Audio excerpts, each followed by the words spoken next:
모찌디 반갑습니다. 안녕하세요. 오늘 컨텐츠는 뭐냐면요. 친구를 데리고 왔어요. 지금 넷플릭스에서 가장 핫하다는 중증 외상센터를 보면서 리액션을 좀 따보려고 합니다.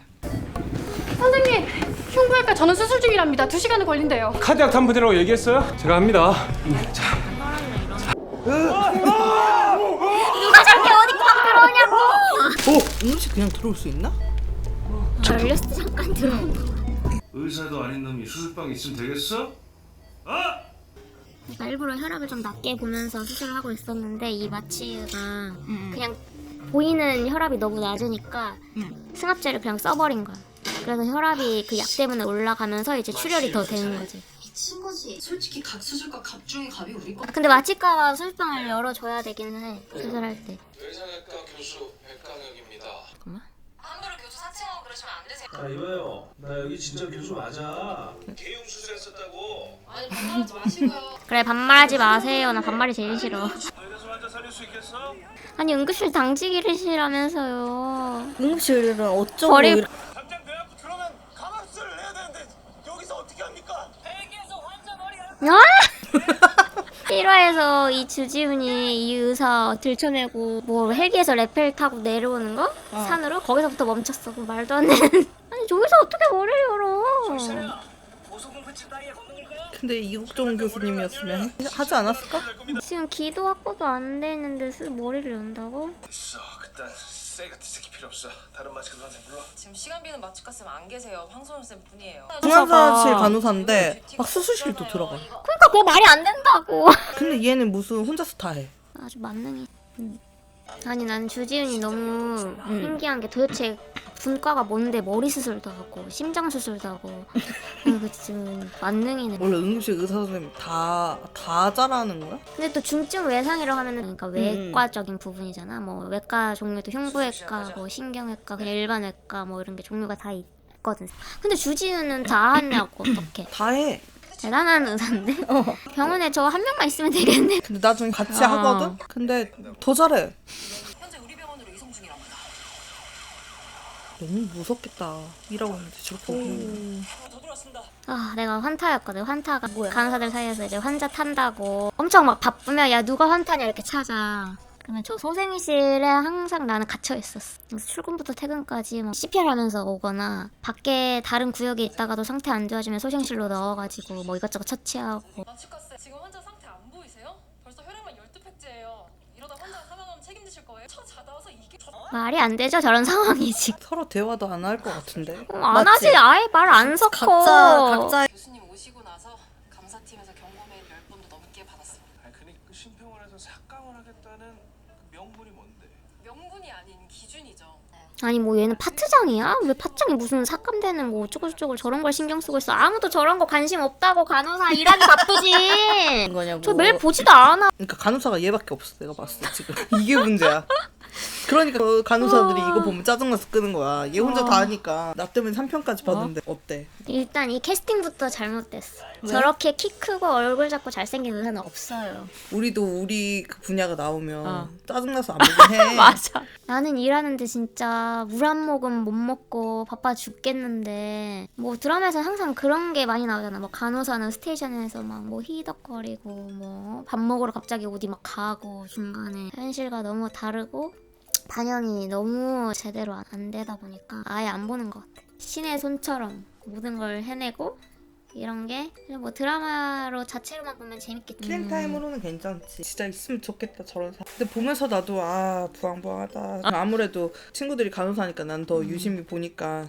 그러면 지금 근무하는 데에 같이 그 타임에 근무하는 그 선생님들은 몇 명이나 돼? 그러니까 우리는 정해져 있어. 배드가 중환자실은 18배드. 한 근무당 간호사 7명이서 일한단 말이야. 이제 연차별로 골고루 섞어서. 그러면은 한 명당 환자를 봐야 되는 환자가 2-3명 정도 돼요. 그 환자를 근무 내내 계속 보는 게 아니라 환자를 병동에 보내기도 하고 새로 들어오기도 하고, 그러니까 빼고 받고 이런 식으로 이루어지는 거야. 9시간 내내 뭐 3명 누워있는 3명 그대로 보는 게 아니라 응급실에서 다시 또 환자 받기도 하고 수술하고 이날 수술을 수술을 할 거고 중환자실 갈 거다 이렇게 예약을 쭉 하거든. 그러면 수술 끝나고 오기도 하고 아니면 예약도 안 되는데 응급수술하고 온다든지 병동에서 갑자기 환자가 안 좋아져서 중환자실 가야 된다. 그럼 갑자기 내리고. 그러니까 이런 게 너무 복합적이어서 너무 바쁘니까 뭐 물도 당연히 못 먹고 화장실도 못 가고. 아 진짜 그게 너무 힘들어. 근데 거기에 전화는 계속 전화도 대응해야 되고 그런 게 너무 해야 될 게 많으니까 실제로는 진짜 몸이 부족해. 너무 몸이 한 3개는 있었으면 좋겠어. 환자마다 하나씩. 응급실에 있을 때랑 지금 중환자실로 옮겼을 때랑 뭐가 지금 더 너한테는 만족스러워? 이게 성향에 따라 좀 간호사들마다 차이가 큰 것 같은데 나는 일단은 그냥 불처럼 막 이렇게 일을 했다가 퇴근하고 쉬고 이런 게 잘 맞아서 응급실에 있을 때는 그냥 환자가 진짜 없으면은 진짜 한가하고 바쁘면 너무 바쁜 게 이제 응급실이라서 왜냐면 중환자실은 베드 수가 이제 정해져 있긴 하지만 응급실은 그냥 접수하면 접수한 대로 계속 환자를 받아야 되는 거야. 그래서 막 연휴 때는 진짜 바쁘지. 왜냐면 빨간 날일 때 주변에 병원들 문 안 여니까 주말에는 연휴 때는 진짜 바쁘고 그리고 계절에 따라서도 뭐 추우면은 막 심장 쪽으로도 환자도 많이 오고 추우니까 혈관이 수축하니까 뭐 그런 날씨 탓도 있기도 하고 그래서 엄청 바빠. 그냥 처음부터 퇴근할 때까지 그냥 계속 뛰고 그래서 몸은 힘든데 근데 그만큼 케이스가 엄청 다양한 케이스가 올 거잖아.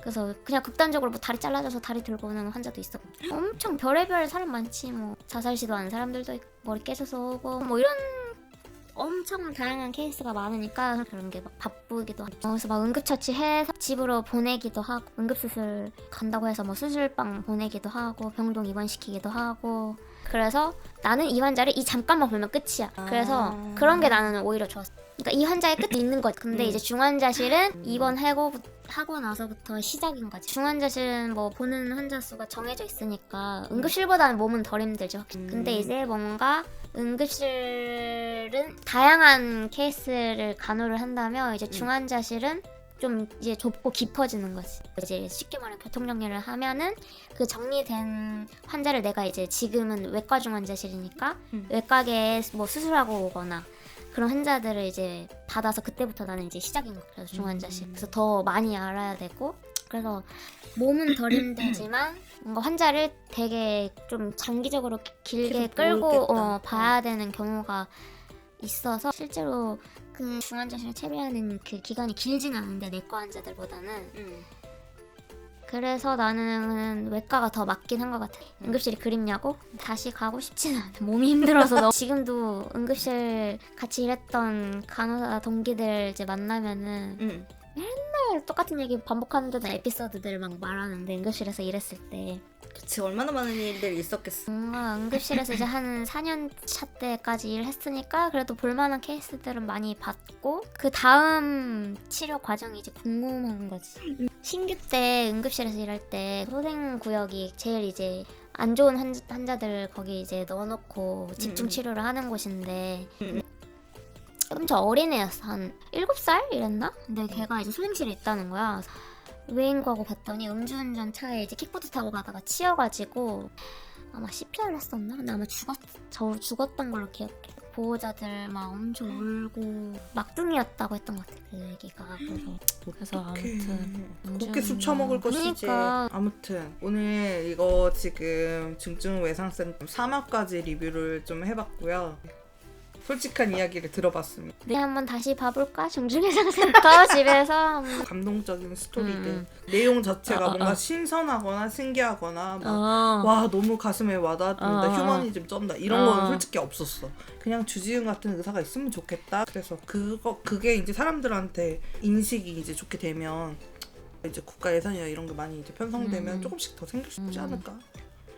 약간의 잘 됐으면 하는 마음으로 봐준 거지. 나쁘진 않았어. 이야기를 보여주는 약간 흐름이나 카메라나 하긴 그런 좀 많이 CG나 바뀌었다. 이런 게 눈에 거슬릴 정도가 아니어서 좀 완성도가 굉장히 높았어. 그냥 이렇게 잘 만든 것 같아. 다른 캐릭터들이 더 있으면 좋았지 않아? 네, 아무튼 그렇습니다. 그럼 오늘은 이렇게 마무리를 해보겠습니다. 재밌었습니다. 다음에 봐요. 안녕.